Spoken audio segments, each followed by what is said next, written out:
अगर कोई तांत्रिक वशीकरण से पूरे स्कूल की लड़कियों को बस में कर ले तो क्या होगा? वो होगा जो कभी सोचा नहीं होगा। इसी पर आधारित ये मूवी बनी है। अगर आप मेरे इस वीडियो को लाइक और चैनल को सब्सक्राइब करके अपना प्यार दोगे तो आगे भी ऐसे वीडियो आते रहेंगे। चलो इस मूवी को एक्सप्लेन करते हैं। मूवी की स्टार्टिंग में हमें दो बहनों को दिखाया जाता है जो स्कूल जा रही है, लेकिन एक लड़की अपनी माँ से अपना आई कार्ड मांगती है। तब तक दूसरी लड़की गाड़ी के आगे बैठ जाती है। इससे दोनों बहनें आपस में लड़ती हैं आगे बैठने के लिए, लेकिन इनकी माँ दोनों को गाड़ी के पीछे बिठा देती हैं, यह कहते हुए कि अब आगे कोई नहीं बैठेगा। यह देखकर इनके पिता गुस्सा होते हैं। हमें स्कूल की एक और छात्रा को बताया जाता है जिसे उसकी माँ समझाती है कि तुम अब किसी से मार खाकर नहीं आओगी, वरना अब की बार मैं स्कूल आ जाऊंगी। तब तक स्कूल बस आ जाती है। स्कूल बस थोड़ी दूर चलती है। स्कूल बस के सामने एक गाड़ी रुकती है, उसमें से भी एक लड़की स्कूल बैग के साथ बस में बैठती है। यहाँ हमें एक और लड़की मंदिर में दिखती है जो स्कूल जा रही है, लेकिन उससे पहले वह हनुमान चालीसा बोलती है और अपने पिता से बोलती है जल्दी चलो मैं लेट हो गई हूँ। उसके पिता उसे डांटते हुए बोलते हैं सुबह जल्दी जागा करो ताकि स्कूल जल्दी जाया करें। लड़की बोलती है ज्ञान मत बांटो, गाड़ी चलाओ। लड़की के पिता गुस्सा होते हैं और बोलते हैं तुम्हारे स्कूल में ऐसा सिखाया जाता है, तुम कैसे बोल रही हो? यह सुनकर लड़की सॉरी बोलती है और ध्यान से गाड़ी चलाने को बोलती है। सभी लड़कियों की बस गर्ल्स स्कूल में रुकती है जहाँ बहुत छात्राएं पढ़ने आती है। वहाँ हम एक पिता को अपनी लड़की को डांटते हुए सुनते हैं। वह पिता अपनी लड़की से बोल रहा है कि तुम उस लड़के के साथ दिखी तो समझ लेना, तुम उस लड़के से दूर रहना। यहाँ पढ़ने के लिए आती हो, पढ़ो, मैं बड़ी मुश्किल से इस बड़े स्कूल में तुमको पढ़ा रहा हूँ। यह सुनकर लड़की सॉरी बोलती है। फिर वह पिता अपनी लड़की को स्कूल के अंदर भेज देता है। स्कूल में सब फैसिलिटीज हैं जहाँ बच्चे खेलते हैं। एक गाड़ी से एक महिला उतरती है जिससे सभी छात्राएं गुड मॉर्निंग बोलती हैं। इससे पता चलता है वह प्रिंसिपल मैम है। स्कूल की साफ सफाई चल रही है। स्कूल बहुत बड़ा है। सभी छात्राओं का लंच होता है जहाँ सभी छात्राएं स्कूल में बने खाने को खाती हैं और आपस में मस्ती मजाक करती हैं। एक लड़की को हम उदास देखते हैं। सभी छात्राएं अच्छे से खाना खा रही हैं और खाना फिनिश कर दिया, लेकिन खाना खाते ही सभी छात्राएं जो हंसी मजाक कर रही थी सब बंद कर देती हैं और अजीब सी शांति छा जाती है। सभी आपस में बातें करना बंद कर देती हैं, मानो सांसें रोक ली हो। यह देखकर जो महिलाएं खाना बांट रही थी वो सोचने लगती हैं कि इन लड़कियों को क्या हो गया, ये चुप क्यों हो गई। एक लड़की टेबल से नीचे गिर जाती है और लंबी सांसें लेने लगती है। हॉल में एक शख्स की एंट्री होती है और वह 10 लड़कियों को खड़ा करता है, उनसे उनका नाम पूछता है। सभी लड़कियां एक एक करके अपना नाम बताती हैं। शख्स उन्हें एक काम करने के लिए बोलता है। तभी अचानक पीछे से महिलाएं बोलती हैं आप कौन हो भाई साहब और यहाँ कैसे आ गई? वही दूसरी तरफ एक टीचर अपना लेक्चर देने के लिए क्लास में आती है, लेकिन पूरी क्लास में एक भी लड़की नहीं थी। उसी समय ऊपर से किसी को गिरते हुए टीचर देख लेती है। टीचर ने खिड़की के पास जाकर देखा तो घबराकर भागने लगती है। टीचर ने बाहर आकर देखा तो वह एक छात्रा थी जो ऊपर से गिर गई। उसने टीचर के सामने अपना दम तोड़ दिया। यह देखकर टीचर चिल्लाती है, जिसकी आवाज को सुनकर सिक्योरिटी गार्ड ऊपर की तरफ इशारा करते हुए आवाज लगाता है कि सभी नीचे उतरो और आसपास के लोगों को अलर्ट करता है। उसी समय हमें दिखाया जाता है कि स्कूल के छत के किनारे 9 लड़कियां खड़ी हैं। वही 10 लड़कियां थी जिन्हें शख्स ने खड़ा करके उनका नाम पूछा था और अब वहाँ 9 लड़कियां खड़ी हैं। अब सिक्योरिटी गार्ड जल्दी से प्रिंसिपल रूम में जाता है जहाँ से प्रिंसिपल मैम दौड़कर आती है। वहाँ हालात देखकर हैरान हो जाती है। छात्राओं की मैम ने ऊपर की तरफ देखा तो सभी लड़कियां किनारे पर खड़ी हैं। मैम सभी लड़कियों को नीचे उतरने के लिए बोलती हैं, लेकिन लड़की बोलती है अगर तुम हमें रोकने की कोशिश करोगे तो हमें कूदना होगा। टीचर स्टाफ छत पर पहुंच जाता है जहां मैम उन्हें समझाने की कोशिश करती है, रोकने की कोशिश करती है, लेकिन सभी लड़कियों का जवाब वही रहता है कि अगर तुमने हमें रोका तो हम कूद जाएंगे, नहीं रोका फिर भी कूद जाएंगे। लड़कियां बोलती है हम मरना नहीं चाहते मैम। लड़कियों की मैम उन्हें रोकने की बहुत कोशिश करती है। उसी समय सिक्योरिटी गार्ड एक लड़की को पकड़ने की कोशिश करता है, लेकिन लड़की गिर जाती है। सिक्योरिटी गार्ड ने ऐसा किया इसके लिए दूसरी लड़की भी चली जाती है, जिससे मैम गुस्से में उस सिक्योरिटी गार्ड को मारने लगती है। लेकिन ये सब क्यों हो रहा है, क्यों कर रही है, किसी को नहीं पता। लड़कियां अपनी घड़ी में समय देखती हैं। एक लड़की मैम की तरफ चिल्लाती है जिससे पता चलता है समय पूरा हो गया। थोड़ी देर बाद हमें पता चलता है कि अब वहाँ पर एक भी लड़की खड़ी नहीं है, सभी नीचे गिर गईं। अब दूसरे सीन में हमें दिखाया जाता है कि बस पार्ट 1 की आर्या और उसके पिता छत पर बैठे हैं। आर्या चल नहीं सकती, बोल नहीं सकती, सुन नहीं सकती। उसकी देखभाल उसके पिता पिछले 12 सालों से कर रहे हैं। आर्या बहुत डरावनी लग रही है। उसके पिता उसका मुंह पोंछते हैं और उसे बेड पर सुलाते हैं, जूस बनाते हैं, एक गिलास खुद पीते हैं और एक गिलास आर्या को पिलाते हैं। अब अथर्वा पूरे कमरे के पर्दों को लगाता है। उसी समय समय उसकी मोबाइल पर कॉल आता है, जिस कॉल को देखकर गाड़ी लेकर निकल जाता है। अथर्वा को हम शॉपिंग मॉल में देखते हैं जहां वह शॉपिंग कर रहा है। उसी समय टीवी में स्कूल वाली न्यूज चल रही है, जिसे देखकर अथर्वा समझ जाता है कि ये इसी मामले से रिलेटेड है। अथर्वा मॉल से जल्दी निकल जाता है। हमें अब स्कूल के हालात दिखाए जाते हैं जहां पुलिस लड़कियों के पेरेंट्स को नहीं रोक पा रही है। मीडिया इकट्ठी हो चुकी है, प्रिंसिपल कुछ बोलने की हालत में नहीं है। जहां स्कूल से एम्बुलेंस में उन लड़कियों को ले जाया जा रहा है, पेरेंट्स हंगामा कर रहे हैं। वहीं दूसरी तरफ अथर्वा दौड़कर उस ठिकाने पर जाता है जहां प्रताप को कैद करके रखा है। वह प्रताप को जगाता है और उससे पूछता है कि तेरे जैसे बाहर कितने लोग और घूम रहे हैं और वशीकरण वाली विद्या और कौन कौन जानता है। यह सुनकर प्रताप हंसने लगता है। फिर अथर्वा पूछता है क्या तू उसे जानता है, जिसका जवाब प्रताप का पलक झपकाकर हाँ होता है। वहीं दूसरी तरफ स्कूल में एक लड़की वशीकरण के जाल में फंसने से बच गई। उससे पुलिस पूछताछ कर रही है। वह लड़की बताती है कि मैं बाथरूम में चली गई जिससे मैं बच गई, लेकिन उसने कुछ नहीं देखा। स्कूल के सीसीटीवी कैमरा भी सुबह से बंद थे।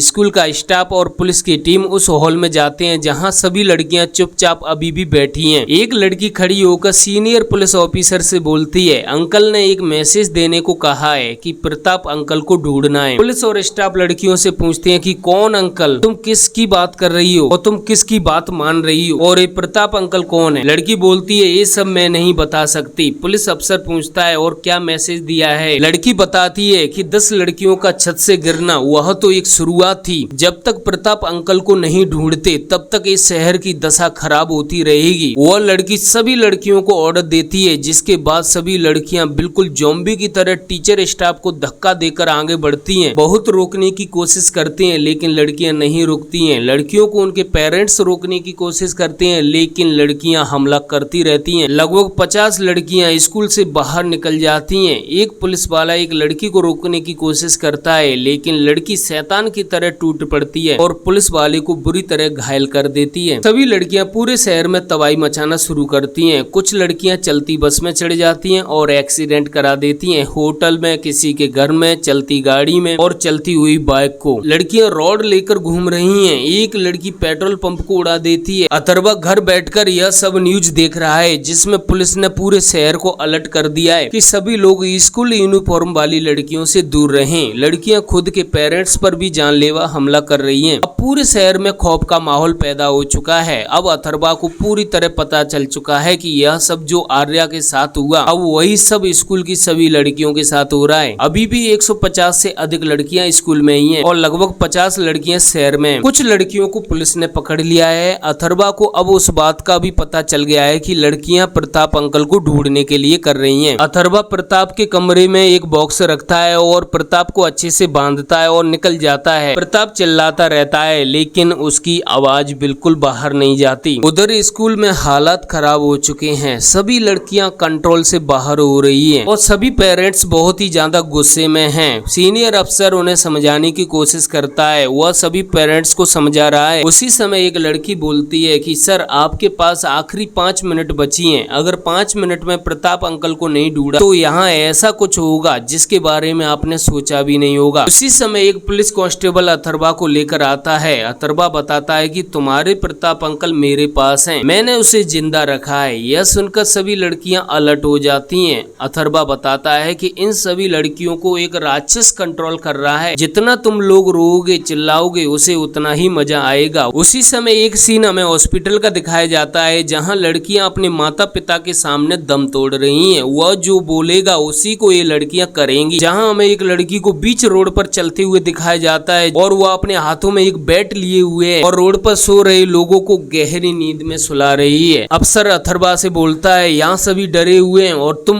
और डराओ मत। अथर्वा बोलता है डर अभी आप लोगों ने देखा ही कहाँ है, मैं तो वास्तविकता बता रहा हूँ। मैंने वो देखा है जो आप सोच भी नहीं सकते। अथर्वा बताता है कि जो भी यहाँ हो रहा है और जो कर रहा है वह शख्स यहाँ पर ही छुपा है। वो लड़कियों को अपने सामने ही रखेगा और सच में गमले के पीछे एक शख्स छुपा हुआ है। फिर वह शख्स सामने आता है जो इन लड़कियों को कंट्रोल कर रहा है और बोलता है मैं ही हूँ वो राक्षस जिसने इन लड़कियों को बस में किया है। अब लड़कियों का अंकल सामने आ चुका है और अथर्वा से बोलता है कि मुझे 5 मिनट दो, पहले मैं इन लोगों से निपट लूं, उसके बाद अंकल सभी पेरेंट्स और पुलिस अफसर टीचर स्टाफ प्रताप को डराने लगता है। बोलता है मैं जो बोलूंगा वही ये लड़कियां करेंगी और मुझे एक छोटी सी खरोच भी आई तो उसका अंजाम बहुत बुरा होगा। फिर अंकल एक लड़की को चाकू देता है। उसके बाद लड़की उस चाकू से हुआ करती है जिसके बारे में सोचा भी नहीं था। पेरेंट्स चिल्लाते रह जाते हैं लेकिन अंकल को मजा आता है। अथर्वा चुपचाप खड़ा होकर वहाँ ये सब देख रहा है। अथर्वा एक जगह पर चुपचाप खड़ा हुआ है मानो कि वह एक पत्थर की मूर्ति हो, क्योंकि यह सब वह पहले ही देख चुका है। पेरेंट्स और टीचर स्टाफ कुछ नहीं कर सकता। अंकल बोलता है अगर लड़कियों को बचाने की कोशिश भी की तो कुछ भी हो सकता है। उसी समय एक पुलिस वाला अपनी गन निकालता है लेकिन एक लड़की हमला कर देती है और पुलिस अफसर को बुरी तरह घायल कर देती है। इसके बाद सभी लोगों को बाहर जाने के लिए बोला जाता है लेकिन कोई भी पेरेंट्स अपने बच्चों को छोड़कर जाना नहीं चाहता। अथर्वा भी बोलता है कि ये जो बोल रहा है वही करो लेकिन कोई नहीं सुनता। अंकल बोलता है यहाँ किस लड़की को गन चलाना आती है? एक लड़की बोलती है मुझे आती है। अंकल लड़की से बोलता है कि तुम इन सभी को बाहर जाने के लिए एक बार बोलना, अगर ये लोग नहीं सुने या नहीं जाए यहाँ से तो अपना काम चालू कर देना। इसके बाद कुछ समय बाद लड़की के गन चलाने की आवाज आती है और लड़की ने गन चलाना चालू कर दिया। उसने सबसे पहले अपने माता पिता को ही सामने से हटाया। यह सब देखकर सभी लोग डर जाते हैं। जो लड़की गन चला रही है उसने अब अपने माता पिता को खो दिया। यह देखकर सभी लोग डरकर बाहर निकल जाते हैं। अब अंकल अथर्वा से पूछता है कि तुम प्रताप को कैसे जानते हो? अथर्वा बताता है कि उसने मेरी बेटी का वशीकरण किया। पिछले 12 साल से मेरी बेटी वशीकरण में। अंकल पूछता है कि कहाँ है प्रताप? अथर्वा बताता है कि उसे मैंने कैद करके रखा है। तड़पता है, रोता है, मरने की भीख मांगता है। यह सुनकर अंकल गुस्सा हो जाता है और बोलता है मुंह संभाल कर बात करो, वो मेरे बड़े भाई गुरु है मेरे, मैं तुम्हारी बुरी हालत कर दूंगा। यह सुनकर अथर्वा बोलता है मुझे घंटा फर्क नहीं पड़ेगा, आसपास जो हो रहा है और जिनके साथ हो रहा है मेरे कोई नहीं लगते और मैं मरने से भी नहीं डरता। और साफ साफ प्रताप को देने से मना कर देता है और एक शर्त रखता है कि मेरी बेटी को वशीकरण से बाहर निकाल दे, मैं प्रताप को आजाद कर दूंगा। लेकिन प्रताप का भाई आर्या को वशीकरण से बाहर निकालने से मना कर देता है। उसी समय पीछे से एक लड़की की आवाज आती है जिससे गुस्से में अंकल बोलता है सांस लेना बंद कर दो। थोड़ी देर बाद लड़की टेबल से नीचे गिर जाती है। यह देखकर अथर्वा बोलता है कि मुझे जाना होगा, अगर मैं समय पर नहीं पहुंचा तो प्रताप की हालत इसी लड़की जैसी हो जाएगी। यह सुनकर प्रताप का भाई डर जाता है और अथर्वा से बात करने के लिए बोलता है। इसके बाद बाहर से प्रिंसिपल मैम को बुलाया जाता है और कहा जाता है कि बाहर जो पुलिस मीडिया पेरेंट्स हैं उन्हें वहां से हटाओ और हमारा पीछा भी मत करना। वहां स्थित सभी लोग प्रताप के भाई की बात मान लेते हैं। अब 100 से ज्यादा लड़कियों को प्रताप का भाई अपने साथ सिक्योरिटी की तरह यूज करता है और बस में बैठकर प्रताप को ढूंढने निकल पड़ता है। उसके साथ अथर्वा भी है। रास्ते में एक लड़की मिलती है, उसे अंकल बुलाता है और बस में बैठने के लिए बोलता है लेकिन लड़की नहीं बैठती, भाग जाती है। उस लड़की ने ऑर्डर नहीं माना। यह देखकर अथर्वा सोचने पर मजबूर हो जाता है कि ये कैसे हुआ, आखिर लड़की ने ऑर्डर क्यों नहीं माना? वह तो वशीकरण में, फिर भी वह बस थोड़ी दूर चलती है तो अंकल अथर्वा से पूछता है कि तुम्हारे जैसे मामूली इंसान ने प्रताप जैसे व्यक्ति को कैसे कैद कर लिया, मुझे विश्वास नहीं हो रहा है। अथर्वा बोलता है तुम खुद देख लेना, जान जाओगे। अंकल पूछता है मुझे प्रताप से जल्दी मिलना है, कितना टाइम लगेगा? अथर्वा बताता है कि यहाँ से अभी 2 घंटे और लगेंगे और तुम इतने सालों बाद आए हो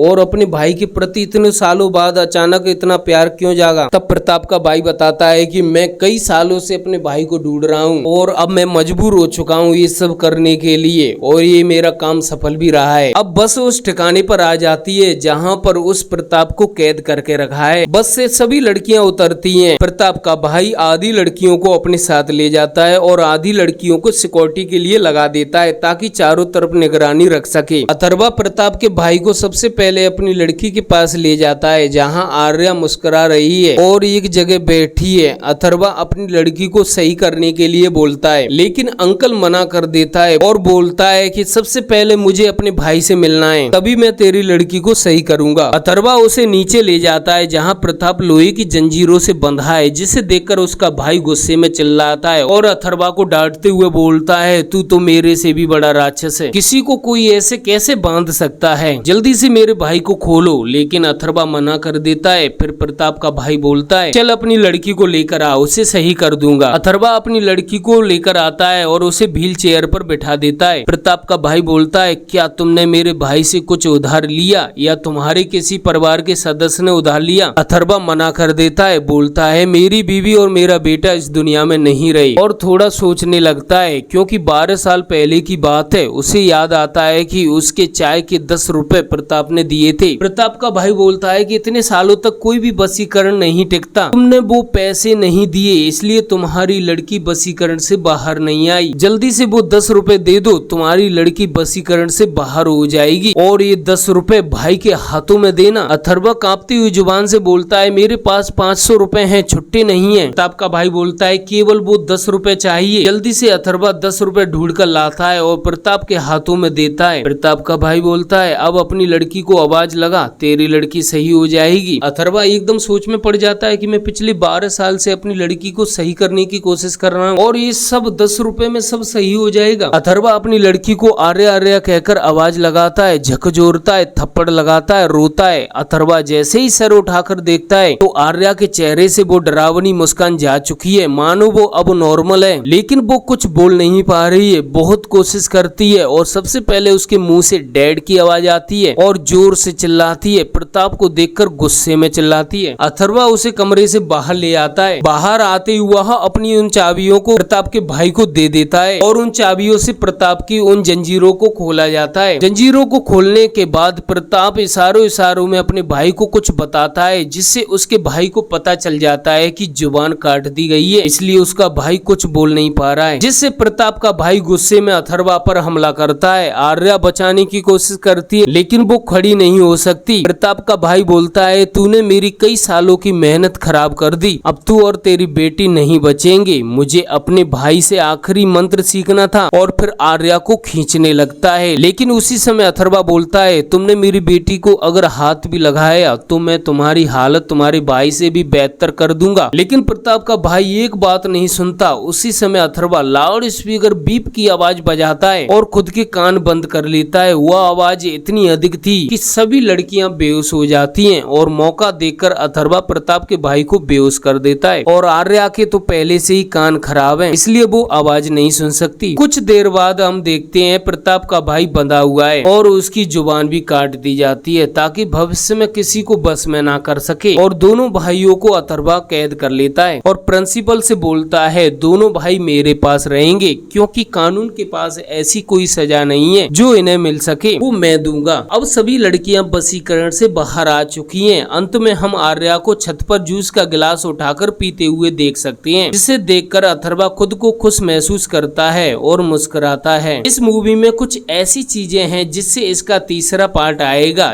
जैसे बीच रोड पर एक लड़की मिलती है जो प्रताप के भाई का ऑर्डर नहीं मानती है और भाग जाती है, वो भी वशीकरण के कैद में थी। और इस मूवी में दोनों भाई भी जिंदा हैं। आखिरकार मूवी मेकर ये बताना चाह रहे हैं कि इसका तीसरा पार्ट आएगा।